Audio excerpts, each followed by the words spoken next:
décembre 2020, le verdict tombe. Le breaking est officiellement reconnu comme nouvelle discipline olympique. Une annonce suivie de près par la ville d'Arras et l'association Croustillant qui ont décidé de mettre en place un rassemblement haut niveau avec l'équipe de France de breaking.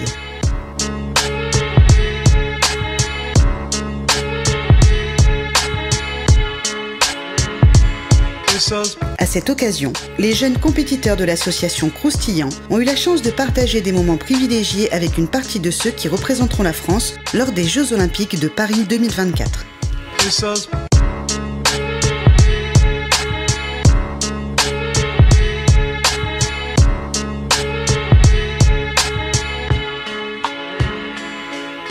C'est à la salle Léo Lagrange qu'a eu lieu la rencontre entre les jeunes Arageois et l'équipe de France, accompagnés de leur coach.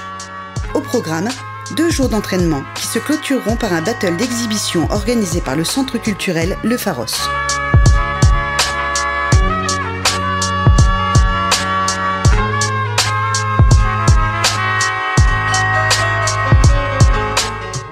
Abdel Mustafa, plus connu sous le nom de B-Boy Abdel, danseur hip-hop depuis un peu plus de 20 ans, spécialisé dans le breaking et actuellement entraîneur national breaking au sein de la Fédération Française de Danse. C'est une première historique, il n'y a jamais eu d'équipe de France breaking auparavant. C'est des b-boys et des b-girls, donc des danseurs hip-hop, des danseuses hip-hop qui font des résultats en compétition fédérale et au vu de leurs résultats, ça leur permet de rentrer en liste de haut niveau. Et en rentrant en liste de haut niveau, ils forment l'équipe de France. Donc là, actuellement, on est en entraînement équipe de France à Arras.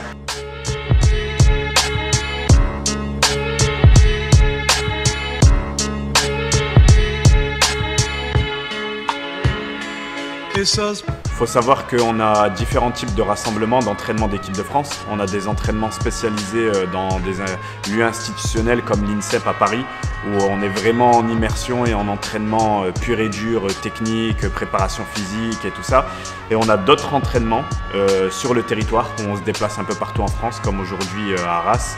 Et là, on allie à la fois et l'entraînement et l'échange sur le territoire. Et là, l'échange, il s'est fait principalement avec l'association Croustillant, avec les jeunes. Et donc, ça fait 2 jours d'entraînement entre l'équipe de France et les jeunes b-boys et b-girls ici du territoire. Pas évident pour les élèves de Croustillant de se jeter à l'eau. Forcément impressionnés et intimidés par le niveau des compétiteurs français. Au début, j'étais un peu stressée parce que les voir tous réunis comme ça, ça m'a mis un peu le stress de les voir vu qu'ils sont très très forts. Mais après, on va dire, je me suis un peu familiarisée avec le tapis, tout ça. J'ai compris qu'ils n'allaient pas nous juger, qu'ils n'allaient pas se moquer, tout ça. Donc à partir de ce moment-là, je me suis sentie à l'aise et puis je me suis entraînée comme à l'entraînement normal. Une fois la peur vaincue, les jeunes de Croustillant rentrent dans le cercle et c'est sous le regard attentif des coachs de l'équipe de France que les élèves montrent ce qu'ils savent faire et reçoivent les premiers conseils.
Après une séance d'échauffement axée sur le cardio, a eu lieu un workshop encadré par Omar, plus connu dans le circuit breaking en tant que B-Boy Chacal.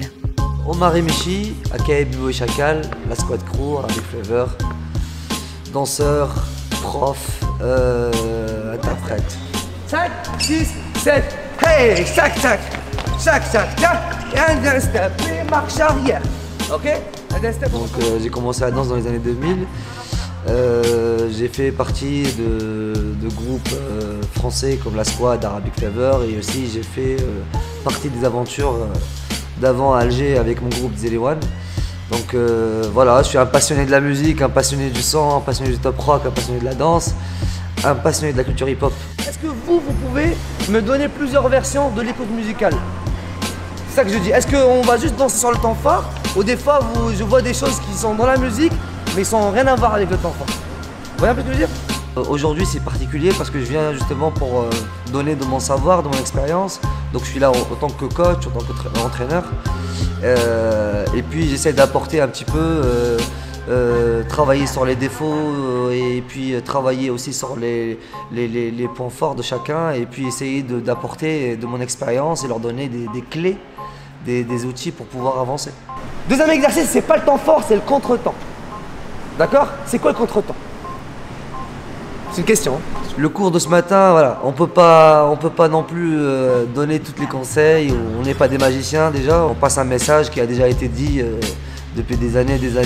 Donc aujourd'hui, on a quand même bossé sur des choses très importantes, sur la musicalité, sur le relâchement, sur la personnalité, sur la perception de la danse, parce qu'il y a il n'y a pas un seul regard dans la danse, il y a plusieurs regards et puis il y a beaucoup de personnages. Moi je parle beaucoup de ça, c'est mon débat, c'est mon discours, et j'essaye de dire que je suis là pour faire des personnalités et de ne pas faire des prototypes. Donc on est parti dans cette thématique-là, travailler sur la personnalité, sur la danse, sur les fondations. Les fondations, c'est comme les murs porteurs, c'est ça qui fait que ton break a de la valeur. C'est quand même une danse profonde. Ok, ça c'est dédoublé, c'est un temps fort plus un contre-temps. Donc c'est un et. Ok, donc c'est que le et. Ok, le et, il y a un step qui est galère, il faut vraiment que vous l'appreniez, et c'est la base du hip-hop. C'est un jacking, c'est une base des jacking. C'est ça. Et ça, c'est un temps qui est en et. Malheureusement, dans le b-boying, on ne travaille pas beaucoup dans le et. Il y a beaucoup de choses que j'avais déjà envisagé de travailler tout ça. Mais ce qu'il nous a dit, nous créer une personnalité dans la danse, tout ça, d'avoir vraiment notre propre style, j'y avais pas encore pensé, mais maintenant, du coup, ça, j'ai beaucoup plus travaillé, notamment les top rock dont pas beaucoup de monde fait, tout ça, sur les contretemps, tout ça, je vais essayer de les travailler, tout ça, pour avoir vraiment une personnalité dans la danse. L'autre sens, et ça fait. Ah, ça commence à venir, c'est ça, ça commence à venir. Une fois la séance terminée, a eu lieu une rencontre avec les enfants de l'école Anatole France qui ont eu la chance de pouvoir découvrir la discipline et assister à une démonstration.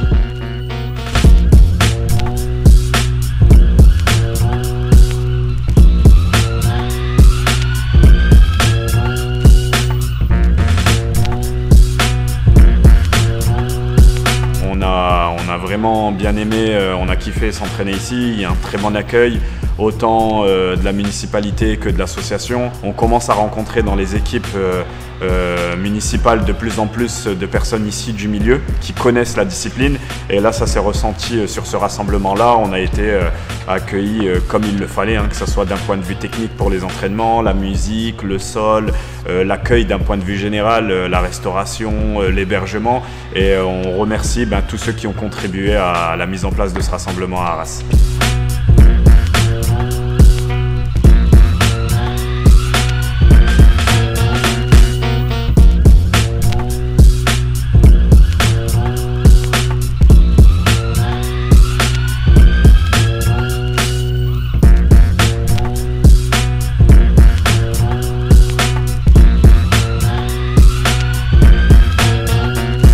Après un temps de repos, pour clôturer ces 2 jours en beauté, direction le Pharos pour un battle d'exhibition. Chaque jeune de chez Croustillant a eu la chance de former un binôme avec un membre de l'équipe de France.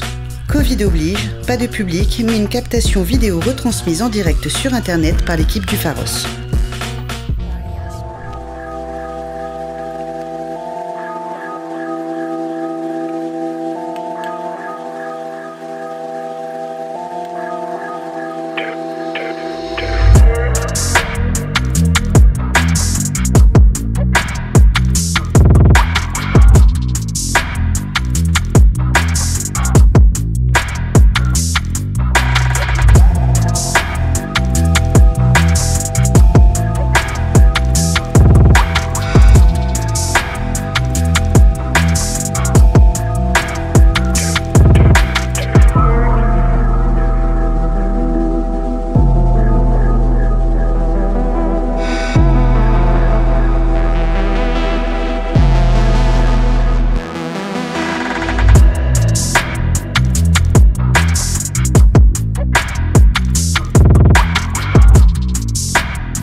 les jeunes compétiteurs arageois repartent plus motivés que jamais et déterminés à approfondir leur apprentissage.